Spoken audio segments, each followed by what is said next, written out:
I took things so literally with religion. And, so did you have a lot of guilt? oh, lots of guilt. Lots of guilt. Especially when I went through puberty. That's when the guilt hit.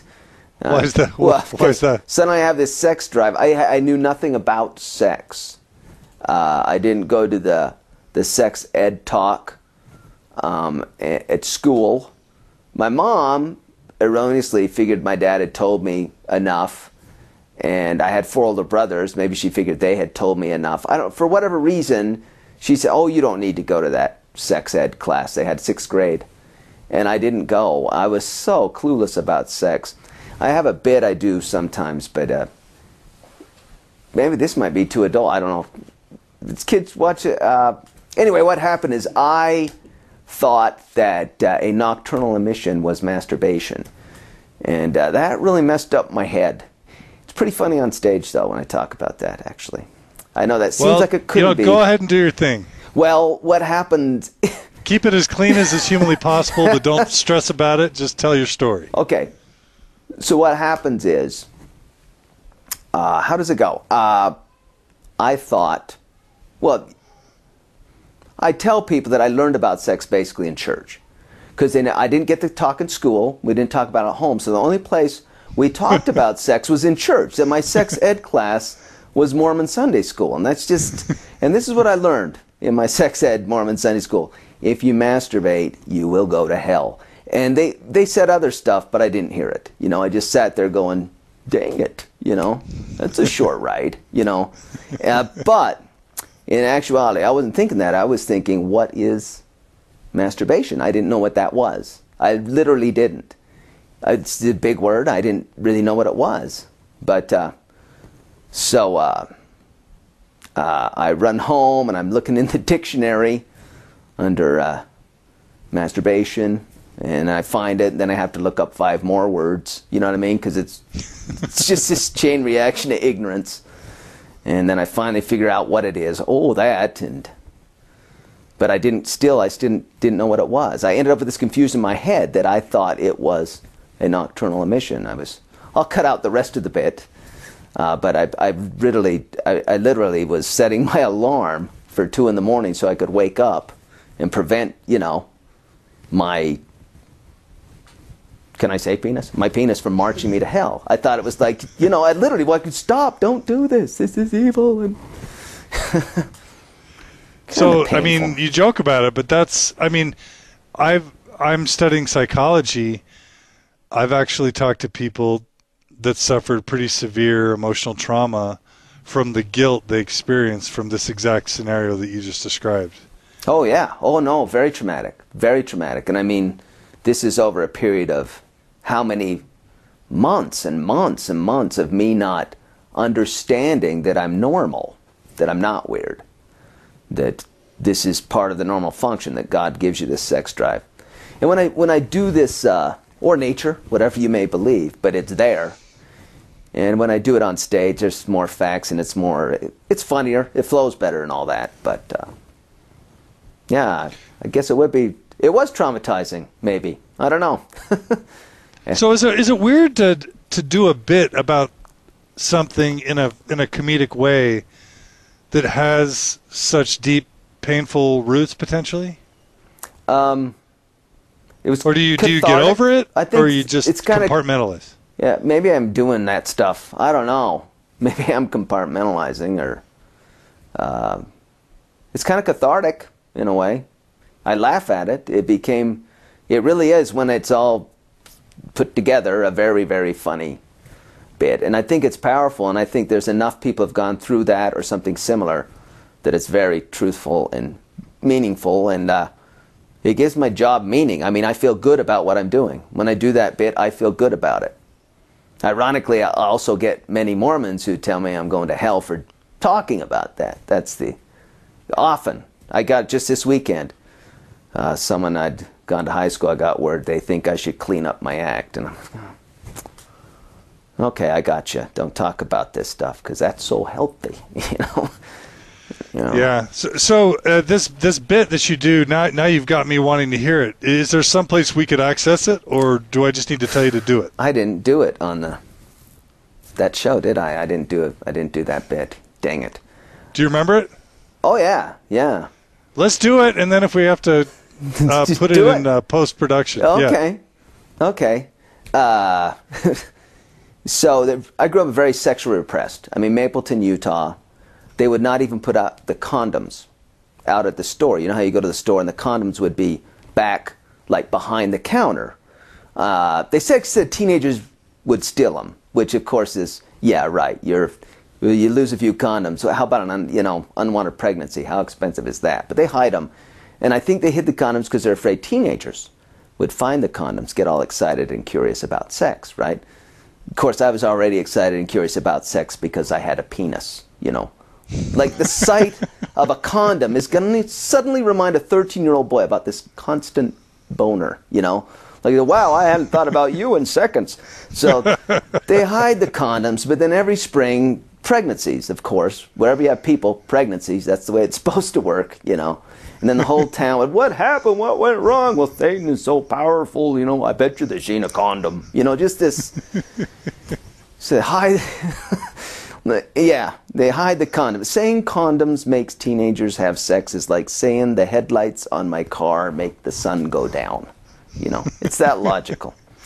Say hide the condoms every spring. Now, I don't think teenagers should have condoms. I should have sex. Don't get me wrong. I don't think they should have sex. I don't think the little poop should drive. You know what I mean? I don't think teenagers should operate vehicles or genitalia. I don't even think they should own genitalia. It's one of those things that make you doubt in God. You know, the world, you see things in the world, you're like, how could there be a God with that? You know, like poverty and war and astroturf. How could there be a God? And that's, teenagers with genitalia is one of these things. Like, how could an all-knowing God give the teenager the baby-making equipment? That makes people. How would you put the teenagers, there you go, kids, knock yourself up. I mean, out, go. Just insane.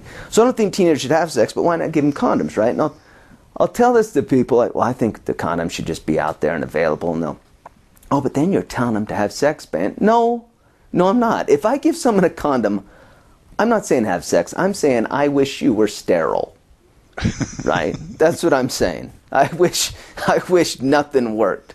But you're a teenager, and I know you've got all the restraint of a hypochondriac with health insurance. So here's a condom. So I don't think teenagers should have sex, but you should put out the condoms. And the reason I'm passionate about this is because I'm passionate about the idea of tell your kids, tell your teenagers what is going on. You know, tell them about sex, put the condoms out there, be honest about the situation they're in, which is God has given them this equipment. It feels amazingly good to use it. You know what I mean? And that's part of the plan. He's just trying to fool you into making people. You know, he is. I mean, first he said, make people, and then no one was making them. And then so he made it feel amazing. Sex is that way. Sex is like, well, this cake is delicious. Crap, a person. That's sex. That's what sex, that's the whole plan of God. Apparently, or nature. You know what I mean? I mean, it has to be. If you think about it, well, for instance, after a blackout, if you have a blackout in a city, what happens 9 months later? Pooh, you have a little spike in birth because we weren't conceived in love. We were conceived in boredom. A lot of us, you know. It's like, what are we going to do? So anyway, I'm passionate about telling kids about sex, warning them, because I never got a sex talk. Not a word about sex in the house. 7 kids in the family. So sex was happening. 7 kids in like 10 years. There were 5 teenage boys in our house at one time. 5. How do you not talk about sex with 5 teenage boys? Every morning there are 5 boners at the breakfast table. Can I say that? You know, the darn thing's floating like we're holding a seance. You know, is that too far? Did I? And then no one's saying a word about it. As a result of this, I was blindsided by puberty. Nobody even told me that puberty was coming. You know what I mean? How about a little practical prophecy here? You know what I mean? I mean, all this words about Jesus is coming any day. You guess I won't, that's dirty. But anyway, you see what I'm saying? You see what I'm saying? Guess who else is going to be? And just not a word. And as a result, I was blindsided by puberty. And for a guy, I don't know about women, but for a guy, puberty is a personal Armageddon. I mean, that really is. Your life changes completely. Before puberty, it's all fun and la-la, and then suddenly you wake up. Can I say asshole? There's an asshole in your head. There really is. And he's just, ooh, look at that, look at her, look at her. He won't shut up. Look at her, look at her. No, look at her. She's our cousin. So, second cousin. You know, just... And so I became just... I knew nothing about sex. The only time I heard about sex was at church. That was it. Was in church. And that's wrong. I got my sex talk in church. That's what I learned in Mormon Sunday School sex talk. If you masturbate, you will go to hell. Now, they said other things, but none of the boys heard anything. We just sat there like, you know, that was a short ride. Now, actually, I wasn't saying that. I was saying, what is masturbate? Because I didn't know. I had had no sex. I knew nothing about it. So I run home. I look up masturbate in the dictionary.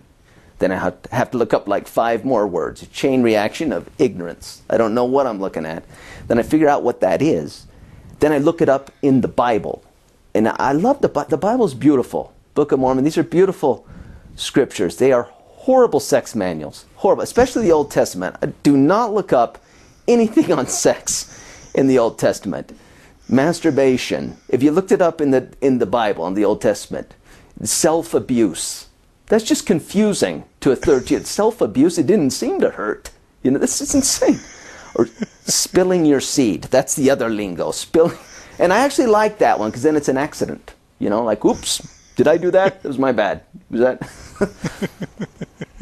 So I look up all these scriptures and I don't know what it is, you know. So now I haven't done this bit for a while, but basically what I end up is this place where I am literally, I think I'm going to hell in my sleep. What I'm saying is I should have known the difference. I would have liked to know the difference. Just what sex was, and they should have told me clearly what masturbation was. Just up, this is what it is. I would have liked to known what it was. If it's a sin, I should know. And I should definitely know the difference between, say, masturbation and a nocturnal emission, because I didn't know. And that's how it happened.